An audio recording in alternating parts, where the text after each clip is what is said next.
Alléluia. Est-ce que quelqu'un est joyeux d'être en ce soir en ce lieu?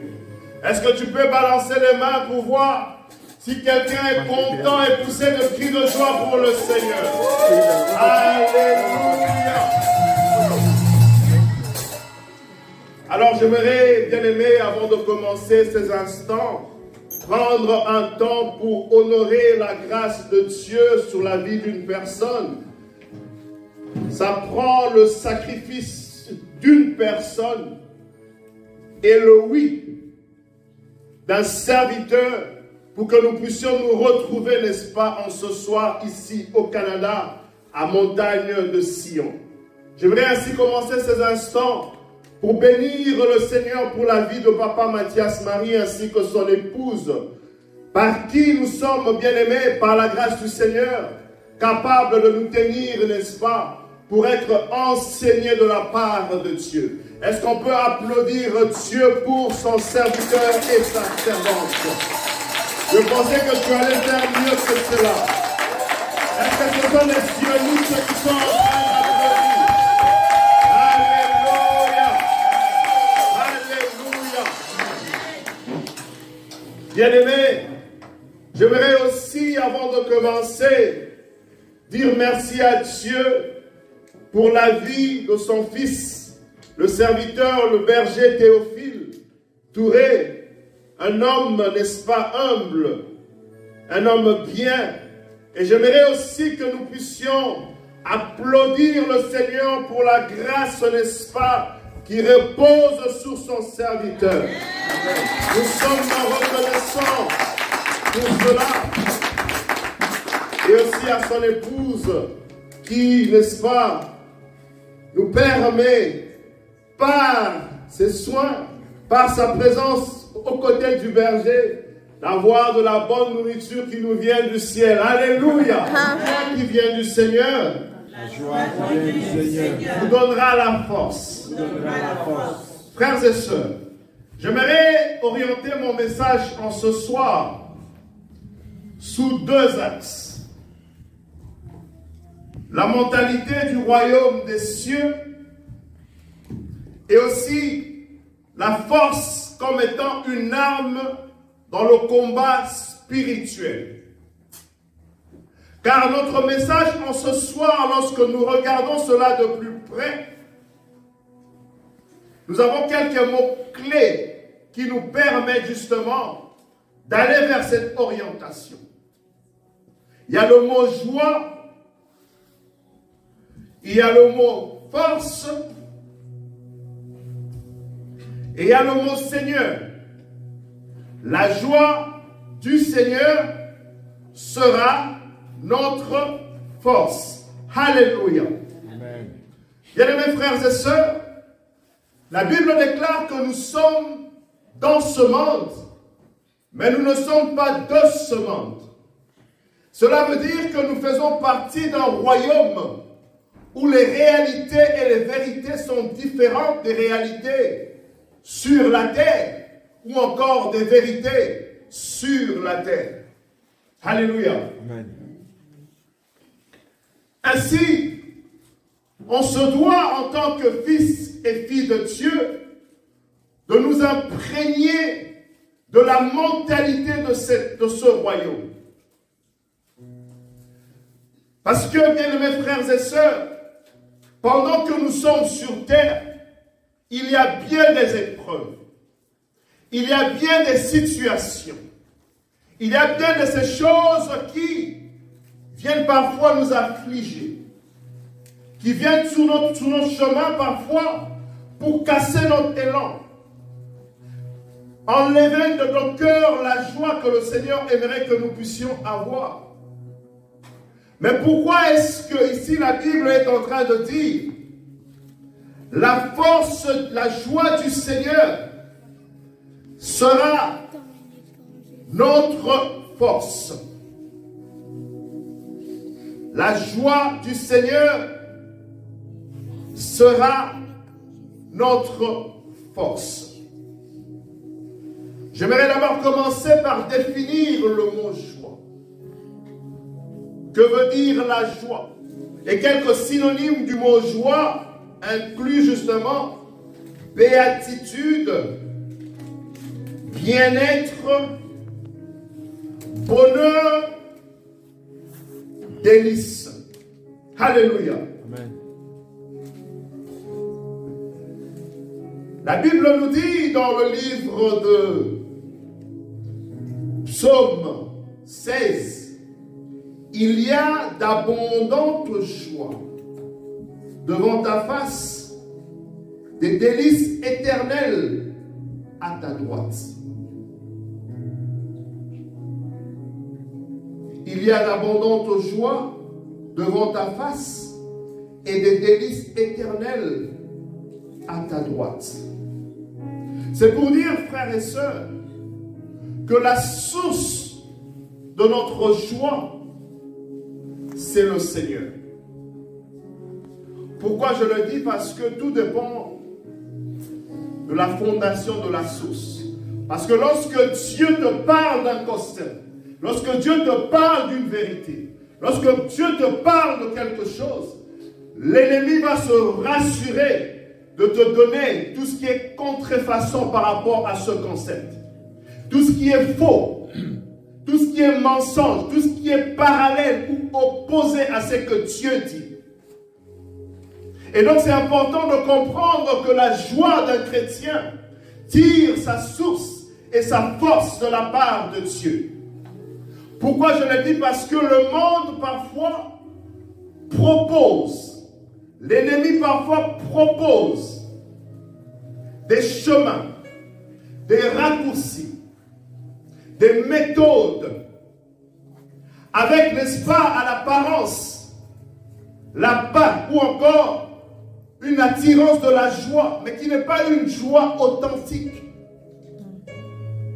qui en réalité n'est que plaisir éphémère et plaisir du monde. Alléluia. Et en tant que chrétiens, nous devons comprendre que notre joie devrait ou doit venir du Seigneur. Autrement dit, de l'intimité que nous développons avec Dieu découlera notre joie. Alléluia. Dieu donc est le seul, ou la seule, j'allais dire, source de la joie.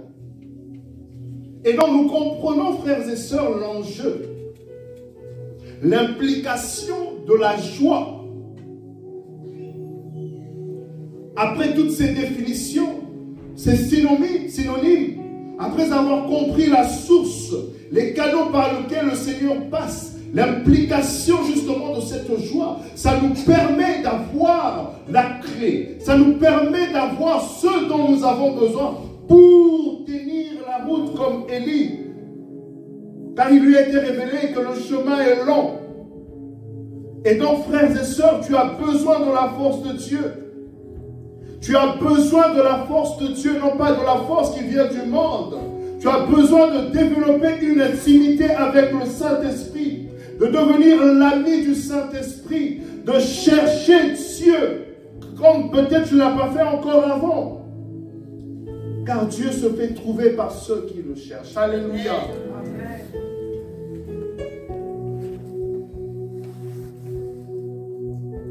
L'enjeu de cette joie qui nous donne la force, nous voulons tenir. Nous voulons nous imprégner de la mentalité du royaume pour continuer, pour ne pas, n'est-ce pas, faire fausse route, pour ne pas sortir du chemin de la destinée que Dieu a prévue pour nous. Lorsque Dieu écrit ton histoire, le diable se rassure d'envoyer une autre copie au monde, à ta famille, une copie qui est fausse. Et pour ne pas faire, n'est-ce pas, fausse route, tu dois, n'est-ce pas, demeurer à la source, qui est le Seigneur. Pour que tu ne tombes pas face au piège du monde. Attends le Seigneur. Je ne sais pas ce que tu traverses. Je ne sais pas ce que tu vis. Mais j'aimerais te dire en ce soir, sois patient avec Dieu. Attends de Dieu. Fais très attention aux propositions, n'est-ce pas, qui viennent de ce monde, à certains raccourcis. Car c'est de la joie qui vient du Seigneur dont tu as besoin. Amen. Et non le plaisir du monde, qui est éphémère, qui expire. Car lorsque le diable te donne un, il reprend 100. Car lorsque le diable sème dans ta vie, ça donne au diable un droit de réclamation face à ce que tu as obtenu. Faisons donc très attention. Voilà l'enjeu. Le chemin est long et nous avons besoin de la force de Dieu pour continuer ce chemin. C'est simple, frères et sœurs. L'évangile s'appelle Bonne Nouvelle. Alléluia. Bonne nouvelle veut dire, quel que soit ce que tu traverses, quel que soit ce que tu connais pendant que tu m'entends peut-être en ligne, pendant que je parle, ta situation peut-être n'a pas encore changé. Pendant que je parle, il y a peut-être certains exaucements que tu attends encore. Peut-être que tu souffres encore. Mais Jésus nous parle de la bonne nouvelle. Que cela veut dire? Comment est-ce que tu parles de bonne nouvelle pendant que la maladie me ronge? Pendant qu'il y a division dans ma famille? Pendant que je suis, n'est-ce pas, dans le chômage? Pendant que rien ne va autour de moi? Frères et sœurs, le royaume de Dieu fonctionne d'une manière différente de la manière des autres. Du royaume, n'est-ce pas, du monde. Lorsque Dieu dit bonne nouvelle, c'est pour que tu puisses être capable de capter que cette bonne nouvelle est une vérité pour toi. Et ce que tu traverses présentement est une réalité. Une réalité qui est condamnée à être changée à la vérité de la parole de Dieu. C'est pourquoi tu dois cultiver, n'est-ce pas, la joie. La Bible dit, réjouissez-vous dans l'espérance. Soyez dans la joie de l'espérance. C'est une culture. Et lorsque tu t'identifies comme enfant de Dieu, comme fils et fille de Dieu, c'est là qu'il est écrit, son fils de Dieu, ceux qui sont conduits par le Saint-Esprit. Oh, c'est le Saint-Esprit qui te donne la joie. Et donc quand tu t'exerces, quand tu t'efforces à cultiver cette joie, cela te donne de l'avantage. Cela te permet de t'identifier dans le royaume des cieux. C'est une mentalité. Amen. Ça ne sera toujours pas facile. Car lorsque Jésus parlait aux disciples, lorsqu'il a appelé les disciples, il n'a pas dit aux disciples que ça serait facile. Il dit, vous connaîtrez des tribulations. Et pendant que tu m'entends, tu connais peut-être des tribulations. Tu connais des moments qui veulent voler la joie, mais tu dois te battre. Tu dois tenir ferme. Tu dois t'opposer. Parce que tu es un soldat de Christ. Amen. Tu appartiens à Christ. Tu fais partie d'une famille spirituelle de Dieu, où il y a une culture que tu dois développer et ne pas perdre ta joie. Amen. La situation par laquelle tu passes en ce moment, tu devrais voir les choses autrement. Tu dois apprendre à élever ton esprit. Avoir le regard de l'aigle. Amen. Amen. Est-ce que je parle à quelqu'un ce soir? Amen. Voir les choses autrement. Car en réalité, bien-aimé, ton épreuve est une opportunité de récompense pour Dieu. Est-ce qu'on peut lire Matthieu 5, À son verset 12, s'il vous plaît. Réjouissez-vous, soyez heureux, car une grande récompense vous attend dans les cieux. Réjouissez-vous, soyez heureux, car une grande récompense. Quelqu'un peut dire grande récompense. Je déclare dans le nom puissant de Jésus-Christ de Nazareth, quelle que soit l'épreuve par laquelle tu passes en ce moment, que la grâce de Dieu est ton partage. Que la grande récompense de Dieu est ton partage au nom de Jésus-Christ de Nazareth. Et donc on comprend, frères et sœurs, que ce par quoi on passe, on doit voir les choses autrement. On doit comprendre que dans le royaume dans lequel nous sommes des soldats. Nous devons avoir une mentalité. Et donc avoir une autre manière de voir les choses. Et comprendre que même si les temps sont difficiles maintenant, quelle que soit la durée du soleil, j'aimerais te dire que ton matin finira par apparaître. Alléluia.